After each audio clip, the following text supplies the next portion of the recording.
இந்த கண் திருஷ்டிய எப்படி போக்குறது, இந்த கண் திருஷ்டியினால என்ன நிகழும் அப்படிங்கிறத முதல்ல தெரிஞ்சுக்கலாமா? அன்றைக்கு அவரு படுத்துக்கிறார் ஐசியூல. அப்போ இந்த அம்மா அந்த குருவை நினைச்சு பிரார்த்தனை பண்ணிட்டு இருக்காங்க. ஒரு படகு கடல்ல போயிட்டு இருக்கு. அவ்வளவு பெரிய சந்தோஷம். அந்த கண் திருஷ்டி ஒரு வினாடியில் போய் இழந்த உயிரையே மீட்டுக் கொடுக்கக்கூடிய ஒரு அற்புதத்தை அந்த சத்குரு நடத்தி கொடுத்த. இந்த சத்குரு யாருன்றத நான் உங்களுக்கு சொல்றேன். அந்த நெல்வழிச்சாலை ஆண்டவர்கள் எங்கே இருக்காங்க அப்படின்னா, இன்றைக்கு இருக்கக்கூடிய புதுக்கோட்டை என்று சொல்லக்கூடிய இந்த புதுக்கோட்டையில அன்னவாசல் அப்படின்னு ஒரு கிராமம் இருக்கு.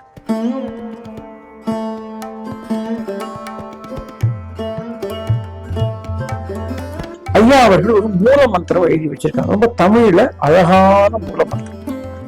அவர் திருவடி தீட்சை என்று சொல்லக்கூடிய கண் திருஷ்டி போவதற்கு கண்களையே மூலதனமாக வைத்து ஒரு தீட்சை கொடுக்கிறார்.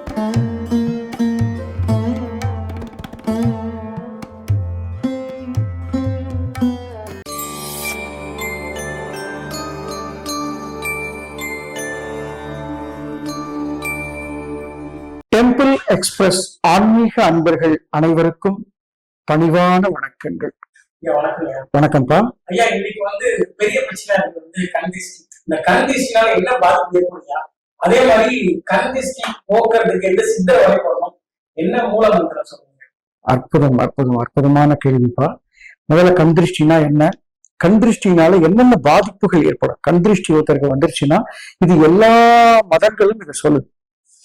இந்த கண் திருஷ்டினால என்னென்ன பாதிப்புகள் ஏற்படும்னா, பொருள் இழப்பு, தொழில் இழப்பு, எல்லாத்த விட முக்கியமா உயிர் இழப்பு கூட ஏற்படும். இது நம்மள பார்க்கக்கூடிய நம்மளுடைய கூட இருக்கக்கூடிய நண்பர்கள், உறவினர்கள், அடுத்தவங்க நல்லா இருக்கணும்னு நினைங்க, நிச்சயமா நீங்க நல்லா இருப்பீங்க. அடுத்தவங்க கெட்டு போகணும்னு நீங்க அடுத்தவங்களை பார்த்து கண் திருஷ்டியினுடைய அடிப்படை பேஸ் என்ன அப்படின்னா, உங்க மனசுக்குள்ள ஏற்படக்கூடிய பொறாமை, வஞ்சகம், புறம் கூறுதல், நான் நேத்து பார்த்தவன் இப்படி இன்னைக்கு ஆயிட்டானே அப்படின்ற ஒரு துர் சிந்தனை. அதாவது ஆங்கிலத்துல நெகட்டிவ் எனர்ஜின்னு சொல்லுவாங்க. இந்த கண் திருஷ்டிய எப்படி போக்குறது, இந்த கண் திருஷ்டியினால என்ன நிகழும் அப்படிங்கிறத முதல்ல தெரிஞ்சுக்கலாமா?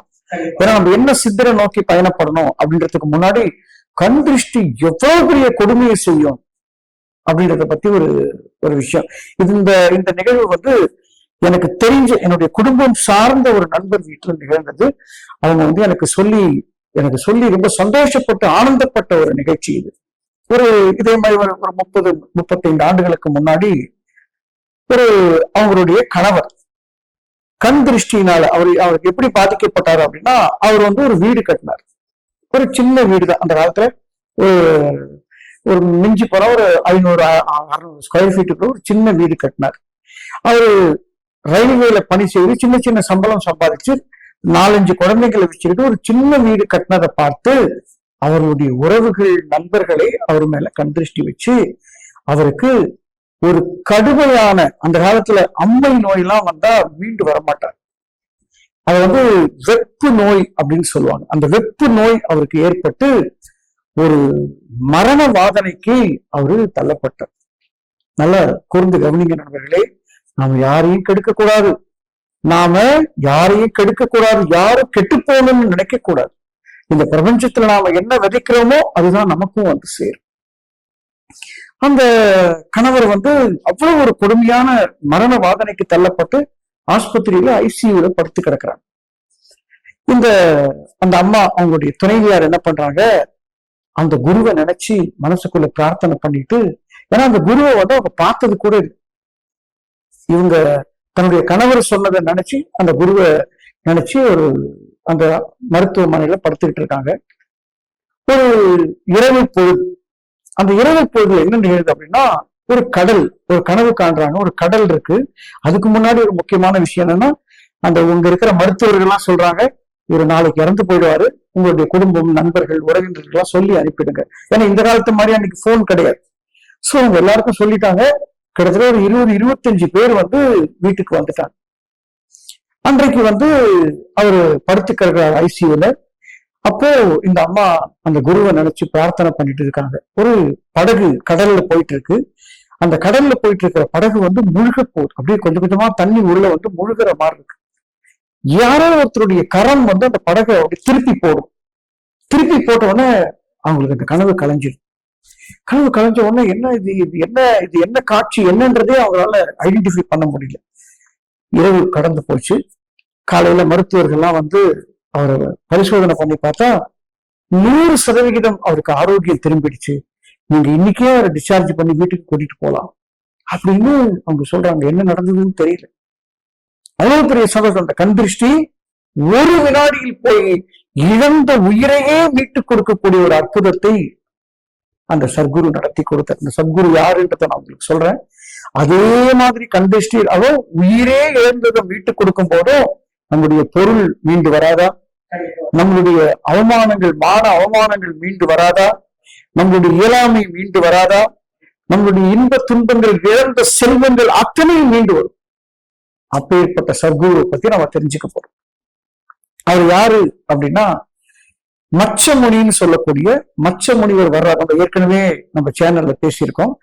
அந்த மச்ச முனிவருடைய பரம்பரை வழிவந்த கோத்திர சத்குருநாதர்னு சொல்லுவாங்க. கோத்திரம்னா தெரிஞ்சிருக்க ஒருத்தருக்கு வந்து பரத்வாஜ கோத்திரம், விஸ்வாமித்திர கோத்திரம், நிகுந்தி கோத்திரம், கோத்திரங்கள் வழியாக, அதாவது பல தலைமுறைகள் கடந்த குருநாதர், பல யுகங்கள் கடந்த குருநாதர்.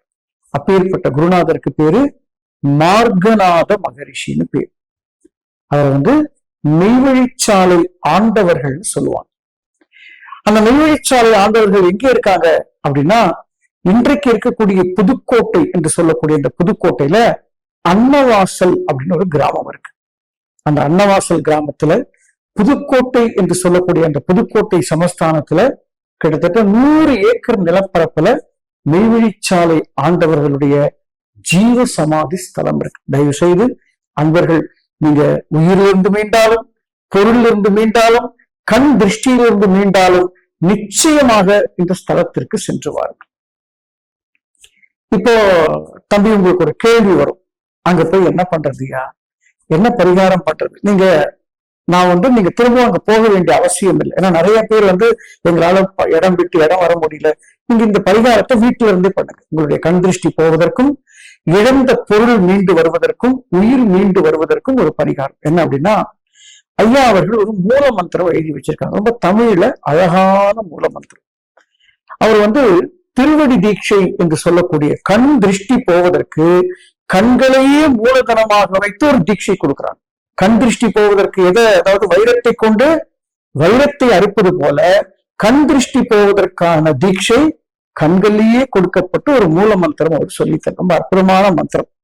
இந்த மூல மந்திரத்தை தினசரி சொல்லுவாங்க. வாய்ப்பு கிடைக்கிறப்போ அந்த அற்புதமான ஜீவ சமாதி தலத்துக்கு சென்று வாங்க. உங்களுடைய கண் திருஷ்டி நீங்கும். அந்த மூல மந்திரத்தை பார்க்கலாம் ஐயா? கண்டிப்பா. ஏன்னா எல்லாருக்கும் தேவை இல்லையா?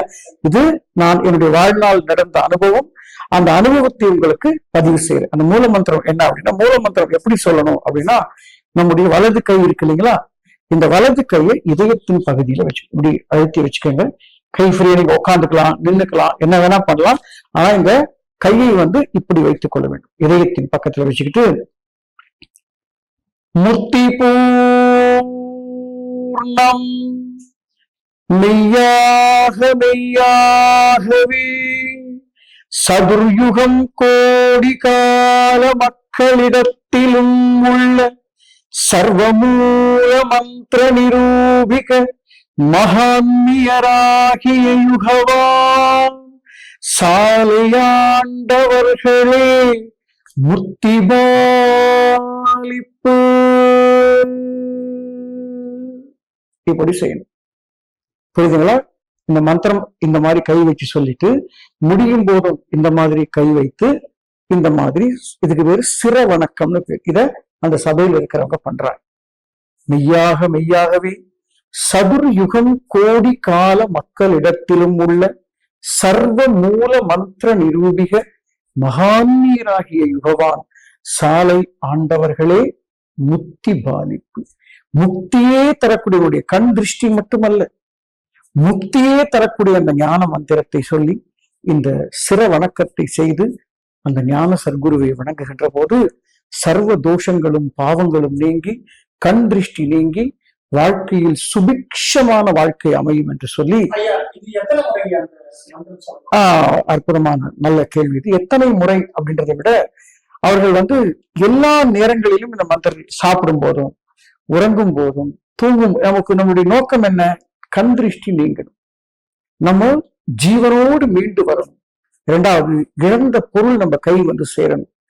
இந்த நிகழ்வு நடக்கின்ற வரை எத்தனை முறை வேண்டுமானாலும் எல்லா வினாடியும் ஒரு தியானமாக, ஒரு தவமாக, ஒரு உணர்வு நுட்பத்தில் நிறைந்து இந்த மந்திரத்தை சொல்லுவார்கள். ஏன்னா எந்த சித்தர்களும், எந்த ஞானிகளும், எந்த மகான்களும், எந்த தீர்க்கதரிசிமார்களும் இத்தனை முறை சொன்னால்தான் உனக்கு பலன் தருவேன் என்று சொல்லவில்லை.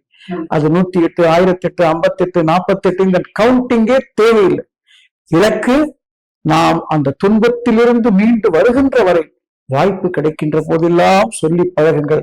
இது உங்கள் நாவில் மீண்டும் மீண்டும் பதிய பதிய நாடி நரம்பு உதிரத்திலெல்லாம் கலந்து கண் திருஷ்டி நீங்கி சகல சௌபாகியங்களோடு வாழ வேண்டும் என்று வாழ்த்தி மீண்டும் அடுத்த வீடியோவில் சந்திப்போம். சகலமும் சித்தி பெறும்.